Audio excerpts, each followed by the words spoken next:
10 de setembro de 2025, Dia Mundial de Combate e Prevenção ao Suicídio. Para falar sobre este assunto, convidamos hoje o psicólogo Juan Neves. Juan, que é filho de Brasília Teimosa, nascido e criado, recém-formado em psicologia e já vem aqui ajudar a nossa comunidade e os nossos ouvintes, telespectadores, trazendo dicas e conversando um pouco mais sobre esse tema do Setembro Amarelo. Juan, seja bem-vindo. Muito obrigado pelo convite. É um prazer estar aqui hoje. Eu já começo te perguntando, Juan, qual a importância do Dia Mundial de Prevenção ao Suicídio, que celebramos hoje? Então, a gente sabe que o suicídio... Só aproxima isso.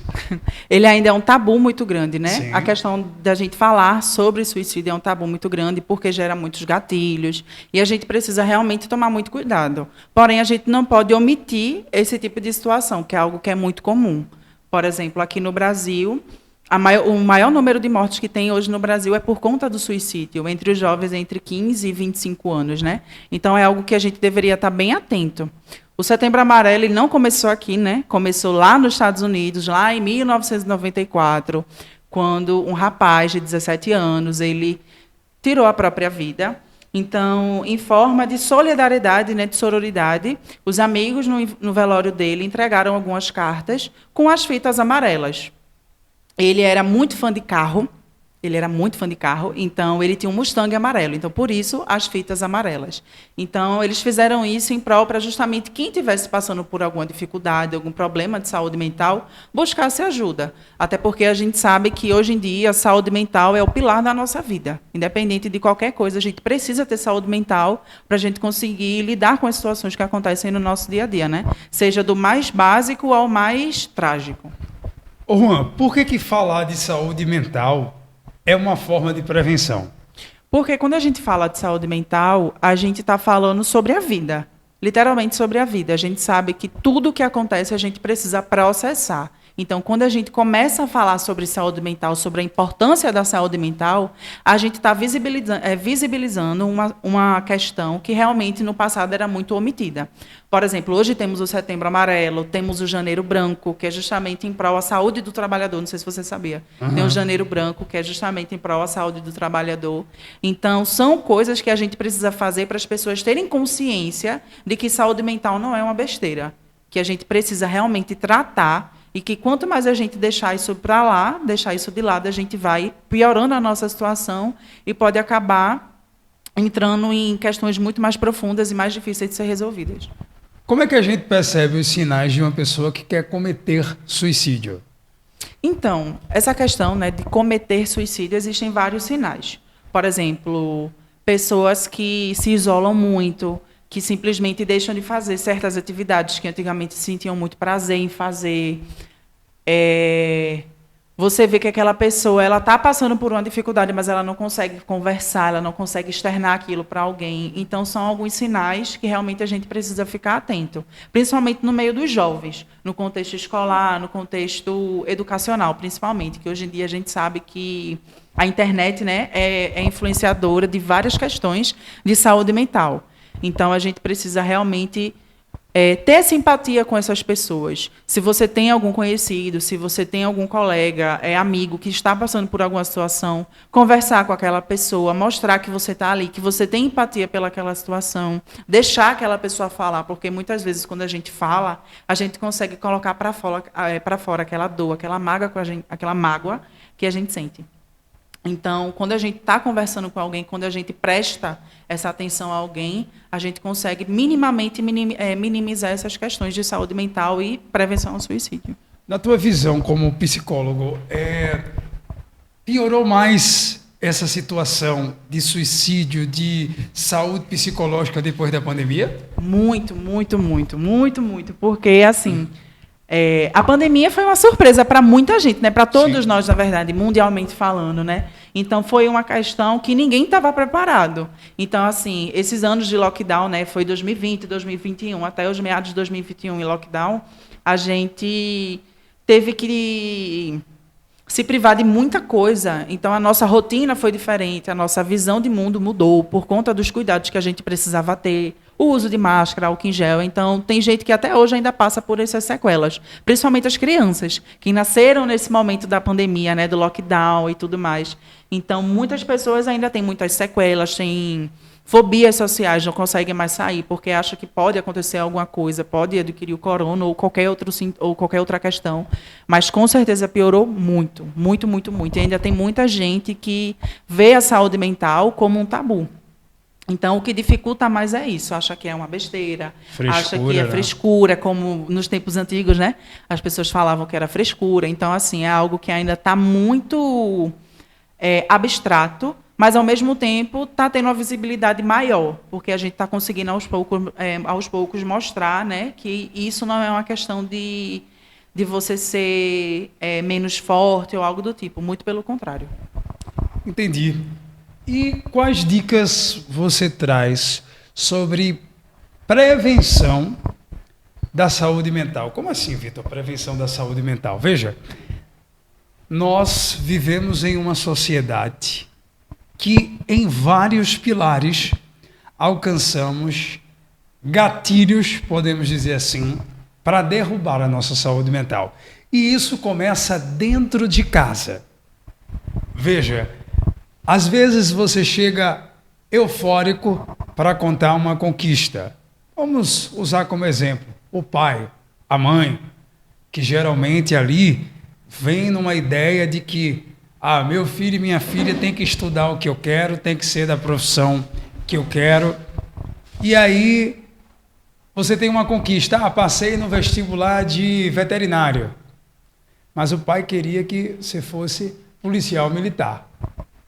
E aí automaticamente já dá aquele banho de gelo em você. Isso dá dinheiro, isso presta, isso não sei o quê. Veja, são gatilhos que na hora talvez não vá fazer a pessoa ficar depressivo, depressiva. Mas aquilo ali, um pouquinho aqui, vai acumulando. E quando a gente vê, explode numa hora que a gente menos espera. Eu não sei se está errado essa minha linha de raciocínio. Como é que se faz para prevenir isso? Vou além da situação familiar. Às vezes é na roda do amigo, na própria igreja onde a gente vive, tem gente que nos aponta, né? No trabalho, o que a gente faz, Juan? Você, como psicólogo, traz como dica para a gente entender que o que está fora não pode entrar aqui e destruir quem somos. Então, é bem complexo esse ponto, né, que você traz, porque é o seguinte, é muito da nossa história de vida. Realmente, quando a gente é filho, né, eu sou filho, você é filho, então, assim, os nossos pais, eles criam muito uma idealização sobre o que a gente tem que ser, sobre como a gente vai ser e tudo mais. Isso é uma coisa muito comum, isso é uma coisa muito normal na realidade. Porém, a gente sabe que somos pessoas diferentes. Nem os nossos dedos, né, eles são iguais. Cada um tem uma forma diferente. Então, assim, quando a gente deseja alguma coisa, no caso a pessoa deseja alguma coisa, ela acaba externando para o próximo, como o exemplo do filho, né? O filho, ele passou num determinado vestibular, mas o pai queria que ele fosse outra coisa. Isso fala muito mais sobre o desejo que o pai tem do que o desejo do filho. E, assim, nesse quesito, os pais, eles deveriam entender, observar na realidade, que é muito mais sobre a vida que aquela pessoa vai construir do que aquilo que ele já construiu. Entende? Óbvio que eles pensam muito do melhor para a gente, isso é um fato. Porém, tem coisas que não estão na nossa alçada. O filho pode dar ouvidos ou não, vai depender da pessoa, vai depender de cada pessoa. Mas o importante é a gente não deixar as nossas conquistas de lado. A gente achar que o que aconteceu na nossa vida não foi algo importante. A gente, primeiramente, se valorizar em relação às conquistas que a gente tem, até porque é um desafio, como você falou. Existem vários gatilhos. Por exemplo, a turma do Enem, né? A gente sabe que o terceiro ano é algo muito forte, porque a gente tem toda aquela preparação para o Enem, você precisa passar, existe toda aquela pressão. E muitas vezes, muitas crianças não, né? Muitos adolescentes não conseguem passar de primeira no Enem, então se sentem muito frustradas. Mas a gente tem que levar em consideração todo o processo. O que foi que você conseguiu alcançar, o que foi que você não conseguiu, e você tentar melhorar. Muita gente, por exemplo, não sabe fazer uma redação. E aprende durante esse processo do terceiro ano como é que você vai construir aquilo, como que você vai começar, como é que vai ser o meio e o fim. Então, são conquistas que você vai levar para a sua vida. E a gente tem que ficar grato por isso. A questão, né, de pessoas, por exemplo, no trabalho, no nosso meio no nosso meio social, como igreja, amigos, a gente tem que entender que o nosso processo ele não é menor ou é menos do que o do outro.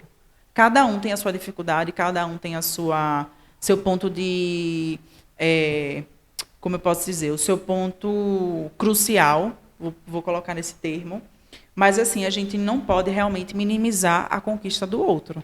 Se ele fez aquilo, se o próximo fez aquilo, ele lutou muito. Ou talvez não. Cada um tem a sua forma de conquistar as coisas. Mas o importante é a gente entender sobre as nossas conquistas, focar no nosso ser.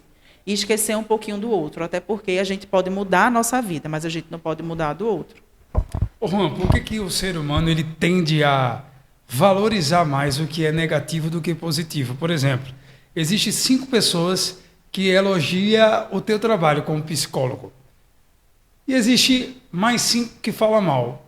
Por que a gente tende mais a se preocupar com as 5 bocas infelizes que estão ali, que a gente sabe, por pura inveja, falando da gente, do que valorizar quem valoriza a gente? Porque o ser humano... Eu estou errado nessa visão que o ser humano tende a valorizar mais o que é negativo do que o positivo. Não é que o ser humano ele valorize mais o negativo, mas é mais pelo fato do que ele quer mostrar para as pessoas. A gente tem essa tendência, né, de quando a gente tem uma conquista, a gente querer dizer a Deus e o mundo. Isso é uma coisa muito legal. Mas, assim, muitas vezes a gente realmente foca no negativo porque a gente só enxerga o positivo. Então, quando vem alguém para colocar defeito, é muito mais fácil a gente olhar aquele defeito. Ou não. Isso é um ponto que a gente pode deixar definido. Varia de pessoas a pessoa. Varia de pessoa para pessoa. É uma coisa que a gente aprende até na faculdade. Tal demanda é assim, a gente resolve assim. Depende. Porque cada pessoa é uma pessoa. Existem vários tipos de comunidade, existem vários tipos de etnia, vários tipos de ideias, de idealizações, enfim. Somos diferentes. Então, cada pessoa ela vai reagir a certos estímulos externos, né, no mundo de uma forma diferente. Pode ser que aquela pessoa se importe mais com o negativo, e isso é uma questão que ela pode resolver em terapia, ou então é aquela pessoa que não se importa tanto, mas também acaba sendo muito... Não é nem avarenta, mas é aquela pessoa que acaba não valorizando a sua própria trajetória, sabe? Uhum. Então, é bem complexo esse ponto, mas isso varia muito de pessoa para pessoa. Entendi, porque eu tiro por mim, né? A pessoa que lidar com o público precisa lidar com diversas opiniões. Eu estava fazendo uma retrospectiva, nós comemoramos agora 6 anos de Rádio Brasília. Eu estava fazendo uma retrospectiva e disse, meu Deus, na minha casa eu tenho energia solar. E todo mundo que acompanha a Rádio Brasília sabe que todos os dias eu brigo com a bendita empresa Neoenergia. Mas é algo que não me afeta, mas afeta a minha comunidade. Eu nunca precisei utilizar serviço de posto de saúde, nenhum deles. E luto pelo direito de alguns moradores quando vêm reclamar, falta de médico, enfim, coisa e tal. Então eu pego problemas que eu nunca passei na minha vida e vou debater. Mas ainda tem gente que acha ruim por estar fazendo aquilo, lutando pelo direito do outro, resolvendo o problema do outro, dando visibilidade ao problema do outro, e tem gente que acha ruim. Não que isso venha me afetar, porque desde que eu resolvi ser jornalista, viver essa vida pública, eu coloquei na minha cabeça que a minha saúde mental vale mais do que qualquer outra opinião sobre mim, sabe? Porque eu sei, eu me conheço. Não adianta uma pessoa chegar e dizer, é A, B e C, se eu me conheço, se eu sei das minhas atitudes. Então, assim, desculpa o linguajar, mas eu cagueando mesmo, assim, para certas opiniões. Mas, às vezes, incomoda, não é? Às vezes a gente... Mas por que fulano é assim? Eu defendo fulano, eu luto pelo direito de fulano, e fulano ainda coloca para lascar, dizer que só chega na unidade de saúde ou então na Neoenergia para falar mal. Não é falar mal, cara, é lutar pelos direitos de um problema que eu nem passo. É como se eu estivesse pegando um problema e, né, trazendo para mim. Enfim, e aí isso está também relacionado à essa questão da saúde mental. Você, na sua profissão, por ser jovem, já passou por algum preconceito, alguma situação na qual você vai fazer o bem e, de repente, recebe esse impacto? Então, assim, como você falou, né, eu sou recém-formado. Vou falar um pouco da minha trajetória, né? Eu comecei a faculdade em 2020, concluí agora em 2025.1, no caso em julho. Até o momento, indiretamente, né, nunca chegou nada em relação a isso, mas a gente sabe que existem comentários.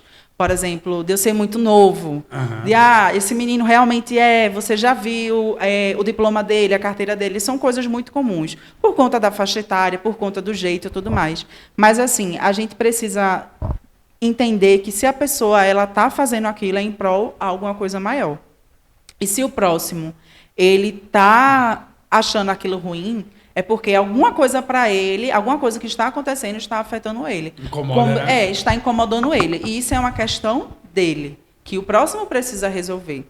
Você está fazendo a sua parte, como, por exemplo, aqui, de eu estar aqui, por exemplo, é um benefício para mim, não só para mim, como para a comunidade, por estar trazendo essa questão da saúde mental, estar falando.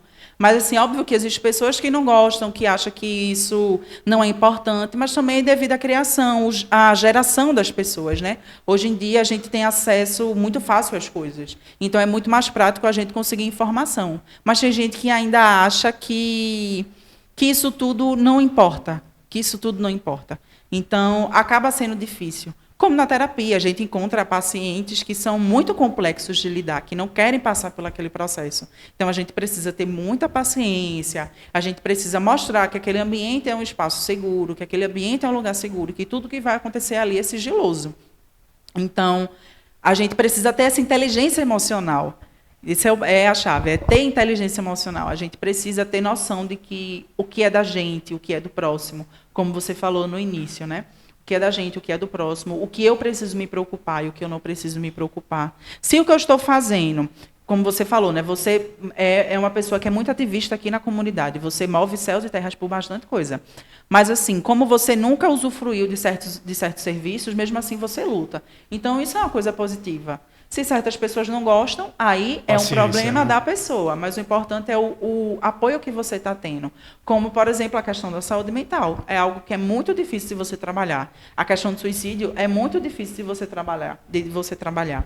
Porque, querendo ou não, gera alguns gatilhos. Mas são situações importantes que a gente precisa falar. Porque a gente precisa mostrar para as pessoas que elas não estão sozinhas. Que elas podem contar com alguém. Principalmente com vários psicólogos. Tenho vários amigos que se formaram também, estão na mesma trajetória que eu.